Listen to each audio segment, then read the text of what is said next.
A civil rights group has warned the use of facial recognition systems in public places across the UK has reached epidemic levels. Big Brother Watch says the technology which can scan people's faces in crowds, comparing them with databases of criminals, is a threat to privacy. Here's more from our technology correspondent Rory Cellan-Jones.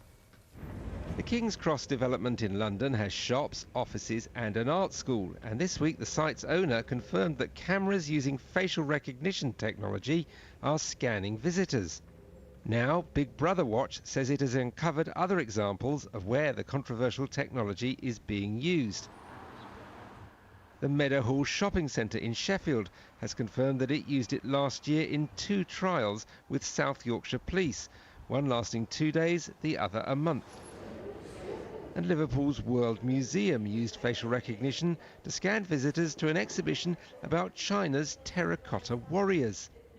The museum says it acted on advice from the police and may use the technology again in line with guidance from the Information Commissioner.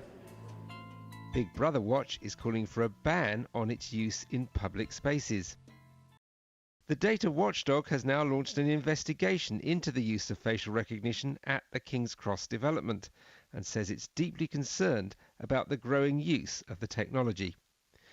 Rory Cellan-Jones, BBC News. Campaigners have said the use of facial recognition in public places has reached epidemic levels. It follows an investigation by the government's data watchdog into its use at a new development at London's King's Cross station. We're joined now by Silkie Carlo, who is the director of the campaign group Big Brother Watch. Very good morning to you. I just wonder if you could outline for us the principles of facial recognition systems, just for those people unfamiliar. Facial recognition is surveillance software that in real time compares the faces of people passing by normal-looking surveillance cameras with lists, or it can build lists. So essentially they're ordinary-looking cameras that are performing, normally secretly, identity checks on members of the public. And when we see these cameras in places like King's Cross or in shopping centres, that means that millions of people are having their identities checked and sensitive biometric data taken about them without even knowing about it. So we've become familiar with the idea of CCTV footage which is captured. You go somewhere, you could well be filmed. What is different about this?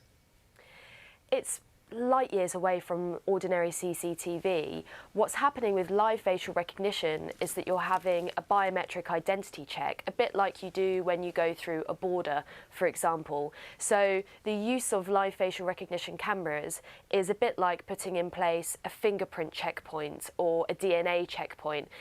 Data about you, identifiable to you and your body, is being collected through these ordinary looking cameras. Can you just do the tie-up for me? So supposing you go into a shopping centre which has one of these systems, and it does facial recognition on you, but how does that then link up? How does it then identify you from the image that has been taken? There are different ways that facial recognition systems can work. One of the ways is that if you're not already known to a database or a system, it may track you within a certain space. So you could be tracked around a shopping centre, for example. But it still doesn't know who you are necessarily.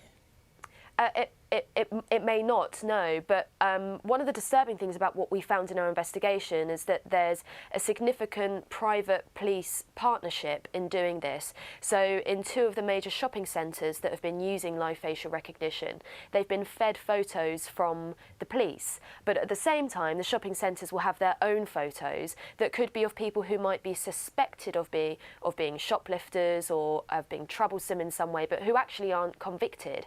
When you put this in the context of just how inaccurate facial recognition systems currently are, often in excess of 90% inaccurate, that poses a real risk to people's rights. And we've seen, when we've been observing the use of the technology, ordinary people, innocent members of the public, being stopped, asked to prove who they are, asked to prove their innocence by police. And that's going to be an awful lot worse when we see that happening at the behest of private security and security guards.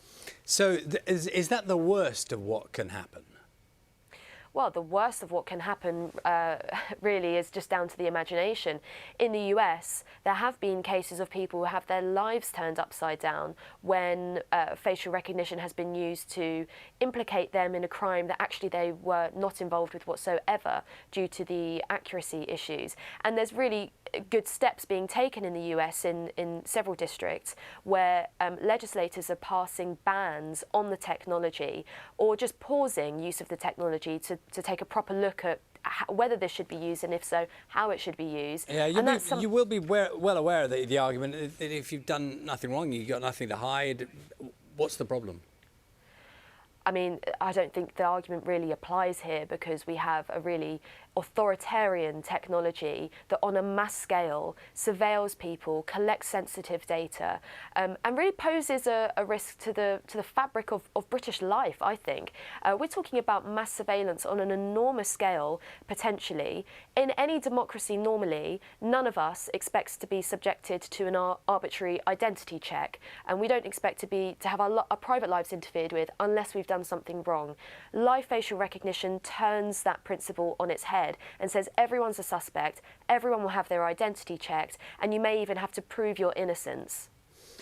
Silke Carlo, thank you very much. Silke Carlo is director of Big Brother Watch, just talking about some of those new facial recognition systems.